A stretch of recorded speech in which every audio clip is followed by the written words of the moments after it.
kalau kita cerna secara logical ya, secara nalar ini benar ya. Karena tadi ya jika dia seorang manusia benar, maka dia dapat mati ya. Ternyata Zeusnya tidak bisa mati, maka otomatis dapat disimpulkan Zeusnya bukan manusia.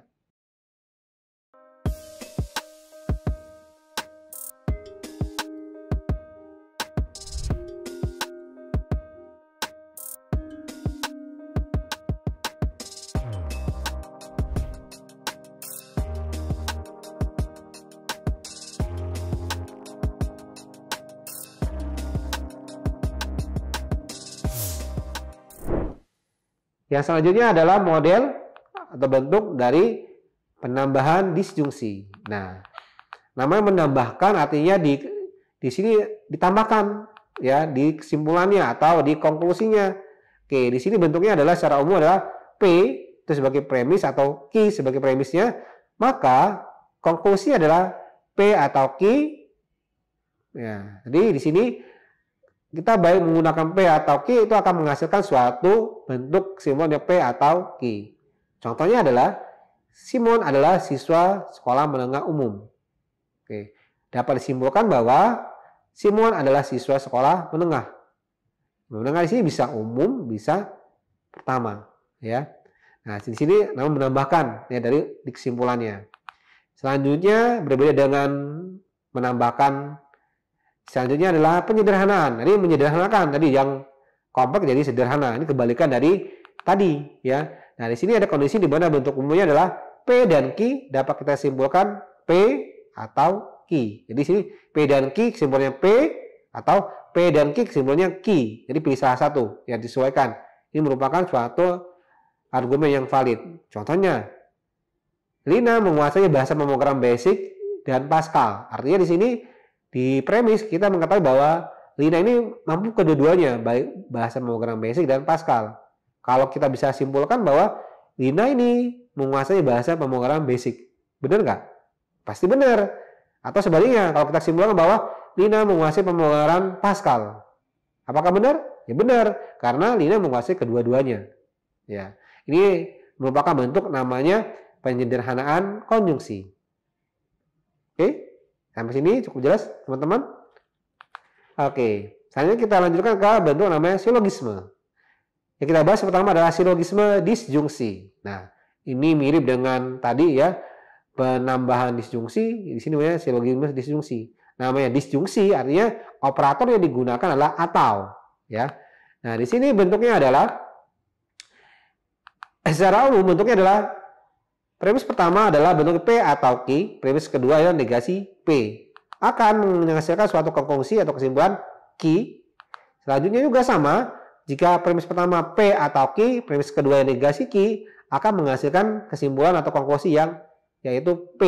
Nah, jadi pada premis kedua itu merupakan variabel atau proporsi di premis pertama, cuma dinegasikan. Contohnya, kunci kamarku ada di sakuku. Atau kunci kamarku tertinggal di rumah. Premis kedua, kunci kamarku tidak ada di saku. Ya, dapat disimpulkan bahwa kunci kamarku tertinggal di rumah. Ya, tadi kan secara logika bahwa dia mengingatnya ada dua kondisi. Ya, jadi kuncinya apakah ada di saku atau tertinggal di rumah. Ternyata dicek di saku tidak ada, tidak di saku, otomatis di rumah. Logis ya kawan-kawan? Jadi di sini merupakan namanya silogisme disjungsi. Selanjutnya teman disjungsi adalah hipotesis. Selanjutnya silogisme hipotesis. Di dalam bentuk argumen ini, nama hipotesis yang kita gunakan adalah berbeda dengan sebelumnya. Di sini kita gunakan hubungannya adalah implikasi. Nah, di sini misalkan bentuk umumnya diberikan bahwa ada 3 variabel atau P, Q, R yang saling terhubung dengan implikasi. Jadi modelnya bentuk secara bakunya adalah premis pertama adalah jika P maka Q, premis keduanya adalah jika Q maka R. Otomatis dapat kita simpulkan bahwa jika P maka R. Nah, ini merupakan cara berpikir bentuk silogisme hipotesis. Nah, kita lihat di contoh di sini. Jika 18.486 habis dibagi 18, maka 18.486 habis dibagi 9. Nah, jika 18.486 habis dibagi 9, maka jumlah digitnya habis dibagi 9. Nah, di sini bahwa dapat disimpulkan bahwa jika 18.486 habis dibagi 18, maka otomatis jumlah digitnya habis dibagi 9. Oke, jadi hubungan tadi, jika P maka Q dan Q maka R, otomatis jika P maka R. Oke, jadi dia saling terkait ya, step by stepnya. Oke, yang terakhir yang kita bentuk, yang kita bahas adalah ada nama istilah dilema. Nah, kalau ini sudah paham ya, namanya dilema itu apa dilema? Nah, dilema itu adalah suatu kondisi di mana kita biasanya suruh memilih ya, biasanya ya, suruh memilih. Ini dilema ya. Ini sering-sering nih teman-teman sekalian nih ya, dilema. Jadi kondisi awal adalah premis pertama pasti pilihan. Nah, maka di sini bahwa bentuk secara umum adalah premis pertama adalah P atau Q. Kita mesti memilih nih. Ya, apakah P, apakah Q? Ya. P atau Q. Nah, pilih mana nih? Nah, maka akan muncul premis kedua. Nah, kalau setiap pilihan pasti ada tanggung jawabnya ya, atau harus tanggung jawab yang kita pikul ya. Jadi, misalnya kita pilih P, ini kesimpulannya ada maka R ya. Jika P maka R. Nah, selanjutnya premis ketiga adalah kita pilih Q misalkan. Jika Q maka R. Nah, ini kebetulan kesimpulannya sama. Nah, kan sama-sama nih kan. Yang pertama tadi premis mana P atau Q, suruh memilih ya. Nah, kalau saya milih P akibatnya R nih. Kalau saya pilih Q akibatnya R juga. Otomatis dapat simpulkan apa nih teman-teman? Kesimpulan otomatis kita akan menghasilkan suatu kesimpulan yaitu ya R gitu. Ya itu secara logis sudah terbaca ya. Oke, biar lebih detail kita lihat contoh sederhananya dalam bentuk kalimat. Misalkan nanti malam Adi mengajak saya nonton atau mengajak saya makan di restoran. Artinya pilihan tuh. Apakah mau nonton atau makan di restoran gitu ya. Nah, kalau misalkan Adi mengajak saya nonton, maka saya akan senang. Sebaliknya juga, kalau Adi mengajak saya makan di restoran, maka akan senang. Kesimpulannya apa? Ya nanti malam saya akan senang gitu ya. Karena bisa dipilih nih oleh Adi, diajak nonton atau makan di restoran gitu. Oke? Ya, itu adalah bentuk-bentuk dari affirming ya, di bentuk-bentuk metode affirming atau pendekatan. Jadi kita menggunakan model-model argumen yang sudah valid atau sudah sesuai pembuktian dengan bentuk tabel kebenaran ya. Oke, ini sini ada contoh yang lebih explore ya teman-teman sekalian. Sini agak lumayan ya. Di sini kita diberikan ada 6 premis ya, atau 6 proposisi ya. Yang pertama ini adalah bentuk kalimat ya. Yang pertama diberikan premisnya ya, jika kacamataku ada di meja dapur, maka aku pasti sudah melihatnya ketika sarapan pagi. Nah, yang kedua, premis kedua adalah aku membaca koran di ruang tamu atau aku membacanya di dapur. Yang ketiga, jika aku membaca koran di ruang tamu, maka pastilah kacamataku kuletakkan di meja tamu. Yang keempat, aku tidak melihat kacamataku pada waktu sarapan pagi. Yang kelima, jika aku membaca buku di ranjang, maka kacamata kuletakkan di meja samping ranjang. Yang keenam, jika aku membaca koran di dapur, maka kacamataku ada di meja dapur. Nah, ini lumayan banyak teman-teman sekalian. Dari premis-premis ini kita bentuk nih. Nah, bedanya di sini adalah kita mencari kesimpulannya karena belum ada kesimpulan. Ini baru diberikan premis atau fakta-fakta yang mungkin terjadi. Nah, maka di sini ada pertanyaan. Ya, berdasarkan fakta tersebut, tentukan di mana letak kacamata terakhir. Nah, makanya kita lihat nih. Nah, ini sama, lebih simpel ya. Dari kita split dulu, kita pecah dulu di sini bahwa kalimat penyusun dari premis tersebut apa saja. Nah, di sini kita dapat kita pecah dari premis yang ada, kita memiliki beberapa kalimat penyusun ya, atau kalimat dasar yang menyusunnya ya, pernyataan proposisinya. Nah, sini kita dapat bahwa variabelnya lumayan banyak ya teman-teman sekalian. Di sini ada P, Q, R, S, T, U, W. Ya, ini bebas ya, mau pakai A, B, C, D, E boleh ya. Di sini kita memiliki ada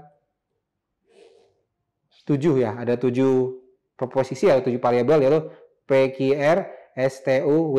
Ya, ada 7 proposisi atau 7 variabel yang kita gunakan. Mengapa harus dikonversi ke variabel? Itu lebih mudah. Jadi kita tidak sulit. Nah, kalau dalam kalimat terlalu panjang, ya lebih simpel kita dalam bentuk variabel. Jadi kita misalkan. Nah, sudah itu baru kita kembali ke soal tadi. Berdasarkan 6 premis tadi, ya 6 fakta tadi, ya kita buat hubungannya. Nah, didapat bahwa hubungannya yang pertama adalah P maka Q, R atau S, R jika R maka T, ya negasi Q. Selanjutnya adalah jika U maka W, yang terakhir adalah jika S maka P. Nah, ini lebih sederhana dibandingkan dengan bentuk kalimat. Nah, dari premis-premis ini kita hubungkan, dari A sampai F ini kita hubungkan mana yang sesuai. Jadi tidak harus urutan ya teman-teman, bisa A ke B, bisa A ke D ya. Mana yang sesuai berdasarkan hukum affirming tadi, modus ponens, tolen dan sebagainya dan teman-temannya. Pilih salah satu dihubungkan. Nah, kita bahas di sini. Yang kita ambil adalah fakta A tuh, yaitu jika P maka Q itu dihubungkan dengan fakta D yaitu negasi Q. Nah, bentuk ini merupakan bentuk namanya bentuk modus tolen. Ya, jika P maka Q, yang premis keduanya negasi Q, maka kesimpulannya apa? Negasi P. Nah, jadi negasi P ini adalah output dari hubungan fakta A dengan D. Nah, kita dapat nih gabungan dua premis, dua fakta jadi satu nih, yaitu negasi P. Nah, terus selanjutnya kita hubungkan nih dari kesimpulan negasi P. Tadi kan negasi P merupakan kesimpulan dari premis A dengan D ya, yang pertama tadi ya, P jika P maka Q dengan dihubungkan negasi Q akan menghasilkan premis baru atau kesimpulan baru yaitu negasi P. Nah, negasi P ini kita hubungkan dengan fakta F yaitu jika S maka P. Maka dapat disimpulkan bahwa ini hubungan bukan modus tolen lagi, sama mirip, cuma beda variabel. Yang dia pakai P dan Q, kalau ini S dengan P. Nah, ini juga sama ya. Jika S maka P, premis pertamanya, premis keduanya negasi P, maka kesimpulannya atau konklusinya adalah negasi S. Nah, kita dapat nih ya sebagai premis baru yaitu negasi S. Nah, sama tadi dari negasi S kita hubungkan lagi nih, kira-kira fakta mana yang bisa dihubungkan. Nah, ternyata negasi S kesimpulan dari argumen sebelumnya itu bisa dihubungkan dengan fakta B yaitu R atau S. Nah, kan di R atau S ini dia lebih condong pakai apa nih bentuknya?